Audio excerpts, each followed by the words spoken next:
Hello दोस्तों, आप लोग का एचडी में स्वागत है। जैसा कि आप लोग का यूनिट टेस्ट मेरे भाई स्टार्ट है, प्लस बहुत सारे लोग का हो भी चुका है, बहुत सारे लोग का स्टार्ट भी होने वाला है। जस्ट यहाँ पर मैं आज साइंस का मोस्ट पीवाईक्यू के बेस पर most important question, most repeated question जा रहा हूँ देने। अगर इस चीज़ को कर ले तो 90% मैं गारंटी लेता हूँ आप लोग का ईजिली कवर हो जाएगा। मेरे भाई ध्यान से सुनना, कौन कौन सा क्वेश्चन आप लोग को करना है। साइंस 1 से क्लास 10th ध्यान से सुनना, एक भी पॉइंट मिस मत करना मेरे भाई। बहुत इंपॉर्टेंट क्वेश्चन आप लोग को बताऊंगा जो आप लोग का बोर्ड एग्जाम में भी बहुत ज़्यादा हेल्प इस चीज़ से होने वाला है।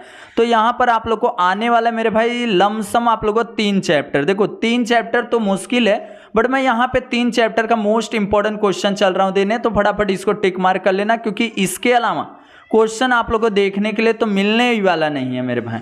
सबसे पहले अगर फिलिंग द ब्लैंक्स में अगर बंदा पूछा, ध्यान से सुना, अगर पूछा गया स्कूल में तो एक प्रिंसिपिया नाम याद रखना, कौन से बुक में लिखा गया था उस प्रिंसिपिया नाम था, और एक कैलकुलस नाम याद रखना। 2 वर्ड याद हो गया।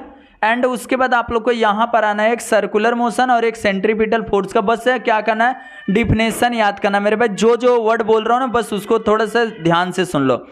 उसके बाद आप लोग को केपलर्स का first second third law, first second third law और ये डायग्राम कंपलसरी आप लोग को लर्न बाय हार्ट कर लेना। एंड उसके बाद और आगे आना है तो Newton's universal law of the gravitation जो है यहाँ से याद करना मेरे भाई। ये भी डिफिनेशन बस सिर्फ डिफाइन करने के लिए बोला जा रहा है और बाकी कुछ भी नहीं करना मेरे भाई। इसके लिए ध्यान से सुनते रहो, वो भी करना है। एंड इसको कवर कर लेना उसी के अंदर, और ये यहाँ से यहाँ तक मेरे भाई ये भी आप लोग का Newton's universal law of the gravitation में क्लियर हो जाएगा जस्ट। एंड उसके बाद और आगे आ जाओगे तो मेरे भाई यहाँ पर और आगे तो और क्या करना है, देखो इसमें से न्यूमेरिकल्स आप लोगों को कंपलसरी आप लोग को ए वाला महेंद्र और विराट वाला करके ही रखना, क्योंकि ये बहुत इंपॉर्टेंस है महेंद्र एंड विराट वाला। और उसके आगे और आ जाओगे तो मेरे भाई और क्या करना है आप लोग को, ये दोनों न्यूमेरिकल्स नहीं करना है। जो जो बता रहा हूँ बस उसको करके रखना, उसके अलावा कुछ भी मत करो मेरे भाई। अब यहाँ से value of the G on the surface of the earth, ए वाला जस्ट आप लोग को आना चाहिए। Value of the G on the surface of the earth पे किस तरीके से फाइंड आउट करोगे वो चीज़ आप लोग को जस्ट यहाँ पर आना चाहिए। एंड यहाँ से वेरिएशन ऑफ द वैल्यू जी का आप लोग को बस कहाँ पर हाइट पे क्या होगा, देखो एक प्रकार बता दूं आप लोग को एक सिंपल सा। यहाँ पर अगर हम लोग बीच में है अर्थ के सरफेस पे तो हम लोग का जो भी वैल्यू रहेगा वो सेम रहेगा, मतलब 9.8 है तो 9.8 ही रहेगा। एंड जस्ट अगर हम लोग ऊपर गए, रेडियस अगर हमारा प्लस में गया तो हमारा जी की वैल्यू क्या होगी, माइनस में जाएगी, याद रखना। एंड अगर अर्थ के नीचे जा रहे इंटरनल पार्ट में तो भी हम लोग यहाँ पर आर क्या होगा हमारा प्लस में जाएगा, तो जी का मान एनी टाइम क्या होगा, माइनस में रहेगा, याद रखना। एंड उसके आगे यहाँ पर एक बहुत इंपॉर्टेंस आप लोगों को एग्जाम में पूछने के 90% चांसेस है, मास और वेट का डिफरेंट बिटवीन, मास और वेट का डिफरेंट बिटवीन याद रखना, तो याद रखना मेरे भाई। एंड उसके आगे आ जाओगे तो यहाँ पर इस साइड में कुछ भी नहीं, फ्री फॉल का सब बस डिफिनेशन याद करना है। देखो यहीं पर दिया वी नेवर करके दिया गया, इसका बस आप लोगों को डिफिनेशन याद कर लो, बात खत्म हो जाएगा। सिर्फ डिफिनेशन, अभी तक में एक भी बड़ा क्वेश्चन आप लोग को नहीं दिया हूं मेरे भाई। ये दोनों न्यूमेरिकल्स आप लोग को अच्छी तरीके से करना है, दोनों न्यूमेरिकल्स करके रखना मेरे भाई पूरा अच्छी तरीके से। एंड यहाँ पर से एक पोटेंशियल एनर्जी करके दिया गया डिफिनेशन, जस्ट यहाँ पर द स्टोरेज, बहुत इजी जी जो क्वेश्चन दे रहा हूँ ना मोस्ट इंपॉर्टेंट क्वेश्चन होने वाले हैं। जस्ट आप लोगों को बोर्ड एग्जाम में भी इसके अलावा नहीं पूछा जाएगा, मैं ये बोल रहा हूँ, क्योंकि ये बेस किसके दे रहा हूँ, मोस्ट रिपीटेड क्वेश्चन के बेस पे दे रहा हूँ। जस्ट इसको करके रख लेना। एंड उसके बाद आ जाते हैं अपने एक्सरसाइज से। एक्सरसाइज से आप लोगों को कौन सा करना है, देखो ये करके रख लो। एंड ये सब आप लोग को कवर हो गया मेरे भाई। एंड यहाँ से ए वाला क्वेश्चन आप लोग को करके रखना रहेगा।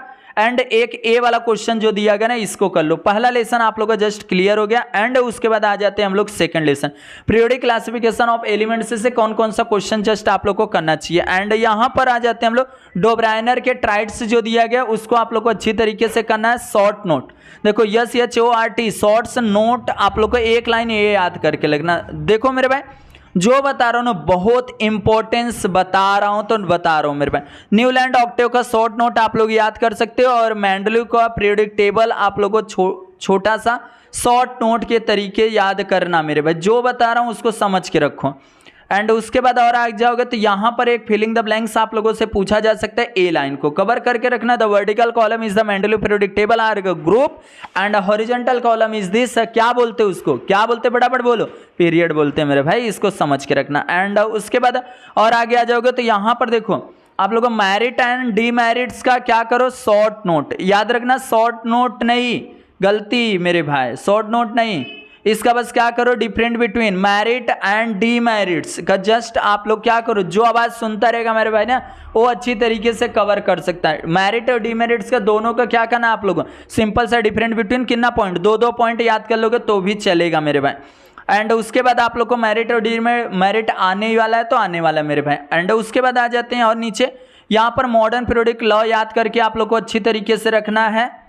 देखो मॉडर्न पीरियोडिक जितने लॉ है ना मेरे भाई उसको जस्ट आप लोग को कवर करना है। एंड यहाँ से आप लोग को क्या करना, very IMP question structure of the modern periodic table है, इसको अच्छी तरीके से लर्न कर लेना, शॉर्ट नोट के तरीके से आप लोगों से पूछा जाएगा। एंड उसके आगे आ जाते हैं मेरे भाई, क्या करना है आप लोग को, यहाँ पर आओगे तो एक क्वेश्चन है आप लोग को यहाँ पर वैलेंसी, देखो अच्छी तरीके से आते रहोगे, नीचे एक वैलेंसी का डिफिनेशन दिया। वैलेंसी का मीनिंग क्या होता है, एक आउटर मोस्ट इलेक्ट्रॉन्स की कैपेसिटी जो होती है ना मेरे भाई, सेल की कैपेसिटी, उसी चीज को क्या बोला जाता है, यहाँ पर वैलेंसी बोला जाता है। जस्ट इसको आप लोग को कवर करके रखना पड़ेगा। एंड उसके बाद और आगे आ जाते हैं तो मेरे भाई देखो बहुत इजी क्वेश्चंस आने वाले आप लोगों को एग्जाम में, एटॉमिक साइज का भी कर सकते हो आप लोग। एंड उसके बाद मेटालिक और नॉन मेटालिक कैरेक्टर्स का जस्ट आप लोग को ये वाला के थ्रू आप लोग को डाइजेस्ट में दिया रहेगा, नहीं तो मेरे भाई 21 अगर आप लोग के पास रहेगा तो उसके बेस पे आप लोग इसको कर सकते हो। इसके भी एंड आप लोग को 5 क्वेश्चन पूछा जा सकता है, बट ये भी इस बार एग्जाम में नहीं पूछा जा सकता मेरे भाई, क्योंकि ये आप लोग का 10 नंबर 20 नंबर का एग्जाम है, ये जस्ट 5 नंबर के क्वेश्चन होने वाले हैं। एंड उसके आगे अपने चलते हैं और आगे, तो मेरे भाई क्या करना है, देखो यहां से आप लोग को देखो ये वाला करके रखो। एंड ये वाला जितने ऑब्जेक्टिव्स, और देखो वेरी आईएमपी क्वेश्चन ये है, ये 3 नंबर में आप लोगों से जस्ट पूछा जा सकता है। जो बता रहा हूं मेरे भाई उसको अच्छी तरीके से कर लेना। इसमें से शॉर्ट नोट से फर्स्ट एंड सेकंड, और इसमें से मेरे भाई साइंटिफिक रीजन से 90% एक क्वेश्चन आप लोगों को बोर्ड एग्जाम में, एक क्वेश्चन आप लोगों को यूनिट टेस्ट में, एक क्वेश्चन आप लोगों को फर्स्ट सेमेस्टर, एक क्वेश्चन आप लोगों को first unit second unit test, फिर सेकंड सेमेस्टर एग्जाम में 90% एक क्वेश्चन दिखने वाला है, तो दिखने वाला है, याद रखना, बोल दिया हूं तो दिखेगा मेरे भाई। एंड ये वाला, ये दोनों आप लोग को अच्छी तरीके से करना है। एंड उसके बाद आ जाओ थर्ड वाले लेसन पे, chemical reaction and equation. Just इसके अंदर से देखो सिर्फ डिफिनेशन याद करना, केमिकल रिएक्शन का डिफिनेशन। एंड उसके बाद आ जाओगे तो यहाँ पर एक एग्जांपल एक डिफिनेशन, केमिकल इक्वेशन का, chemical reaction and writing a chemical equation कैसे लिखा जाता है। जस्ट मैं आप लोग को पूरा बताऊं किस तरीके से लिखा जाता है। ये वाला आप लोग को थोड़ा सा समझ के रखो बोर्ड एग्जाम के लिए, ना कि यूनिट टेस्ट के लिए। एंड उसके बाद आ जाओ मेरे भाई जो है बैलेंसिंग, देखो बैलेंसिंग और अनबैलेंसिंग। देखो बैलेंसिंग अगर दोनों साइड का प्रोडक्ट जो नंबर्स हैं वो चीज अगर सेम रहा तो दिस इज कॉल्ड क्या हो जाएगा, वो बैलेंस इक्वेशन हो जाएगा। याद रखना अगर दोनों साइड का नंबर्स द आइटम्स अगर डज नॉट सेम तो क्या हो जाएगा, यहां पर सिंपल सा अनबैलेंस इक्वेशन हो जाएगा। इसको थोड़ा सा समझ के रखना, स्टेप वाइज आप लोग को नहीं करना है। एंड उसके बाद यहां पर वेरी आईएमपी क्वेश्चंस आ चुके मेरे भाई, types of the chemical reaction, सबके एग्जांपल, सबके एक एग्जांपल, सबका डिफिनेशन, बस एक एग्जांपल सबका डिफिनेशन, सबका डिफिनेशन, डिकम्पोजिशन रिएक्शन, सबका एक एग्जांपल, सबका एक डिफिनेशन। मेरे भाई जो बोल रहा हूं वो करके रखो। डिस्प्लेसमेंट रिएक्शन का भी देखो ब्लैक लाइन दिया, डबल डिस्प्लेसमेंट करके रखना है। अब देखो एंडोथर्मिक एक्सोथर्मिक का आप लोग को क्या करना है, आप लोग को सिंपल सा डिफरेंट बिटवीन, देखो कैसे एक डिफिनेशन हो जाएगा एंड एक एग्जांपल का मेरे भाई मिल जाएगा। देखो यहां पर देखो आप लोग के लिए मैं इतना करता हूं, बस आप लोग नहीं सपोर्ट दिखाते। अगर सपोर्ट दिखा देते आज हम लोग कहां से कहां हो जाते, 50 के बोल रहा हूं ना, 100 के भी बहुत इजीली हो जाते। जस्ट आप लोग सब्सक्राइब करो मेरे भाई फटाफट। अब इसमें रेट ऑफ केमिकल रिएक्शन दिया गया है, जस्ट इसमें से कोई भी 5 अच्छी तरीके से लर्न कर लेना। एंड उसके बाद और आगे आ जाओगे तो यहाँ पर नेचर ऑफ द फैक्टर दिया गया है, affecting the rate of the chemical reaction. Just इसके अंदर से कौन कौन सा आप लोग को करना चाहिए, कैटलिस्ट यहाँ पे दिया गया, इस तरीके से दिया गया, इसको आप लोगों को लर्न बाय हार्ट कर लेना मेरे भाई। जो बोल रहा हूँ उसको करके रखो।